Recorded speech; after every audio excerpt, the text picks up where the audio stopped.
எனக்கு பிரியமானவர்களே, இன்று புது காலத்தில் நாங்கள் 17ஆம் வாரத்தில் திங்கட்கிழமைக்கு கால் பதிக்கின்றோம். அன்பார்ந்தவர்களே, இந்த இறை வார்த்தையை நாங்கள் சிந்திக்கின்ற பொழுது இயேசு ஆண்டவர் மக்களுக்கு ஊமைகள் வாயிலாக அவருடைய வாழ்க்கைக்கு பேசினார்.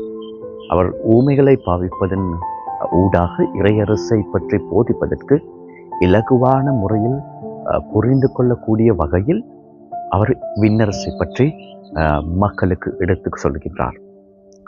இன்று கடுகு விதை மற்றும் புளிப்பு மாவு பற்றி போன்ற ஊமைகள் ஊடாக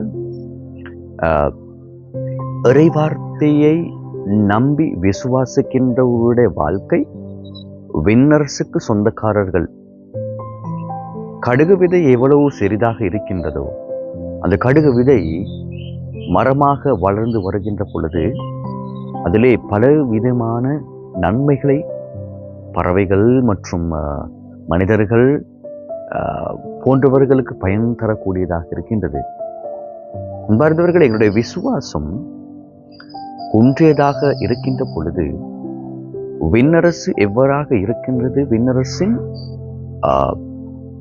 விண்ணரசுக்குரிய பன்மைகள் அல்லது பண்புகள் என்ன, இவற்றை நாங்கள் புரிந்து கொள்ள வேண்டுமானால் அந்த விண்ணரசு எங்கு இருக்கின்றது, அதுக்கு நாங்கள் எவ்வாறு செல்ல வேண்டும் என்று அந்த உண்மையினை நாங்கள் புரிந்து கொள்ள வேண்டும்.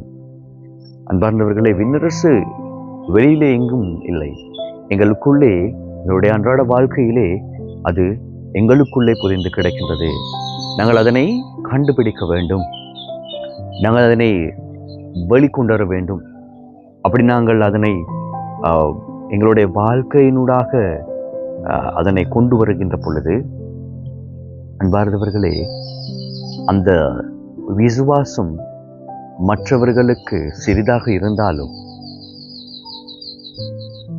நான் என்ற நபரினூடாக அல்லது என்னுடைய தனி வாழ்க்கையினூடாக நான் அதனை கொண்டு வருகின்ற பொழுது, அதில் சாட்சி பகிர்கின்ற பொழுது, அன்பார்ந்தவர்களே, அது மற்றவர்களுக்கு ஒரு எடுத்துக்காட்டான, மற்றவர்களுக்கு நிழல் தரக்கூடிய, மற்றவர்களுக்கு விண்ணரசின் தன்மையினை புரிந்து கொள்வதற்கு அது ஒரு உதாரணமாக இருக்கும். எனவே அன்பார்ந்தவர்களை, நாங்கள் அந்த கடுகு விதையை போன்ற எங்களுடைய விசுவாசத்தை வளர்த்துக் கொள்வோம். இப்பொழுது அது எங்களுக்கு கண்களுக்கு தெரியாமல் இருந்தாலும், அன்பார்ந்தவர்களே, என்னுடைய கொஞ்சம் கொஞ்சமாக எங்களுடைய வாழ்க்கை வளர்கின்ற பொழுது நாங்கள் அந்த விசுவாசத்தை வளர்ப்பதனூடாக அந்த விண்ணரசை நாங்கள் பரப்புவதற்கு அல்லது இறை வார்த்தை பரப்புவதற்கு அந்த விசுவாசம் மிக முக்கியமாக இருக்கிறது. எனவே அந்த தன்மையினை புரிந்து கொள்ள செயல்படுவோம். இறை அரசுக்காக எங்களுடைய வாழ்க்கையை அர்ப்பணிப்போம். கடுகு விதை போன்று, அந்த கடுகு விதை சிறிதாக இருந்தாலும் வளர்ந்து வருகின்ற பொழுது மிக பெரிய மரமாக மாறுகின்ற போன்று எங்களுடைய வாழ்க்கையில விசுவாசத்தை நாங்கள் வளர்த்துக் கொள்வோம். இப்பொழுது சிறிதாக இருந்தாலும் அது வளர்ந்து வருகின்ற பொழுது மிகவும் பெரியதாக மற்றவர்களுக்கு பலன் தரக்கூடிய